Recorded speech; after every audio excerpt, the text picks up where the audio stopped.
My name is Tagwa Nur. I'm 16 years old and I'm from Sudan. He wasn't right, but he waited for someone to say it. Tagwa came to Australia from Sudan a little less than 2 years ago. Watching her rehearse with other drama students, they seem like any other bunch of fun-loving school kids. But the theatre program they're involved in here is designed to help these teenagers deal with things that for most of us are unimaginable. Tagwa's father was a politician in Sudan. In 2000, when her father tried to stamp out corruption, he was imprisoned and tortured. Her mother and younger sister were also captured. You can feel it in yourself when your nail break or whatever, and then in that time you imagine your dad had been tortured and all his nails were pulled out. Okay, both hands and both feet. So it's really hard. After 6 months, her father escaped from prison and fled to Egypt. Faced with ongoing persecution, Tagwa and her family decided it was best to follow. They used to come to our house and ask for my dad, but they didn't come to our house respectfully. They come and they break the door and they, it's very rude. It's very rude.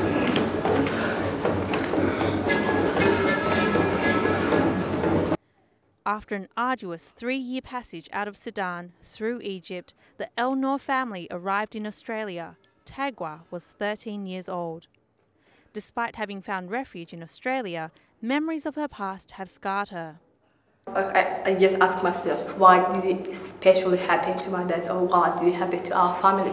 Then I can say, oh, that's a destiny, yeah. Tagwa isn't the only one who has been affected by trauma. As Michael McGill tells me, he has dealt with many cases involving refugee children with depression or anxiety. It's usually around pre-migration, around the experience of pre-migration. It could be due to the poverty that they experience, the atrocity that the kids experience, the level of abuse that they experience prior to coming to Australia. And then once they come to Australia, they are then meant to integrate into the new society. So the challenges of integrating into the new society is very huge. Australia! It is estimated that half of the world's 44 million refugees are under the age of 15, and under 18s comprise almost a third of Australia's torture and trauma caseload. The Hunter Institute of Mental Health says refugees and survivors of trauma and torture may be more likely to develop severe mental illnesses or mental health problems. So usually when they come to Australia, they will realize a shock, a cultural shock. And the young people are usually fast to assimilate, get the language, claim to be settling well. The young people find that identity, and then that identity becomes a bit of an issue of them being able to relate to their original culture and fit within the general Australian culture. So they left in the middle. Import means someone who wasn't born in Australia, who was born overseas. Yeah, that's import. Yeah, they make fun of our language. Yeah. And they think that refugees are just people who left their country to come to Australia. And poor people. Yeah. They don't understand that we left houses and we have school, but just the war that makes us to come here. Yeah, the destiny. They don't know how much die or come to Australia. Yeah. Michael McGill says even when refugee children get counselling, it's not enough to avoid the emotional and mental problems that can develop as a consequence of their experiences. And this is where Tree of House Theatre's drama program is making a world of difference to a group of refugee children in Sydney's inner west.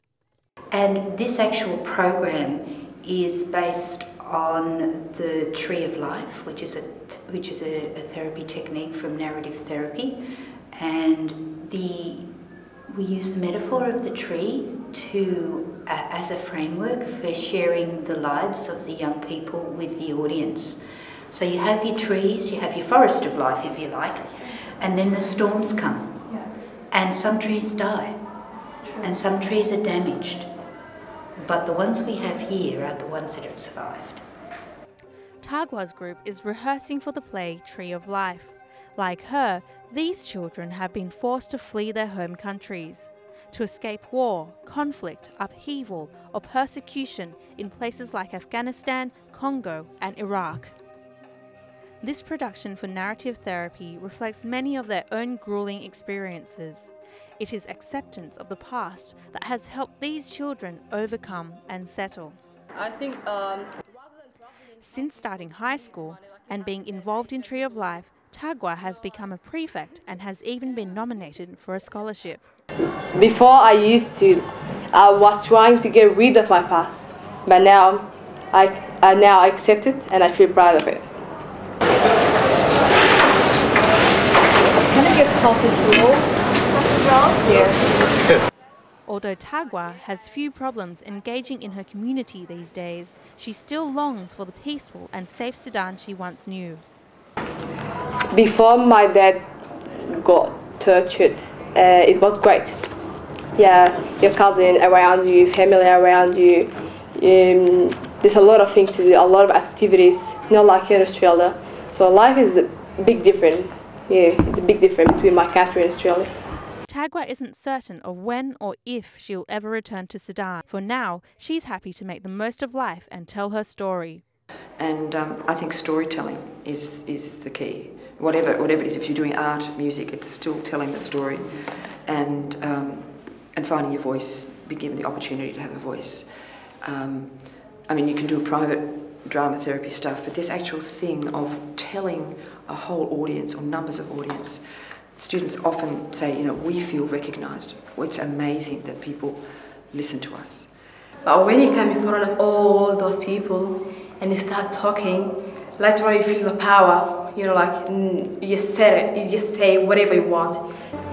We have survived because we are more than just the terrible things that have happened to us.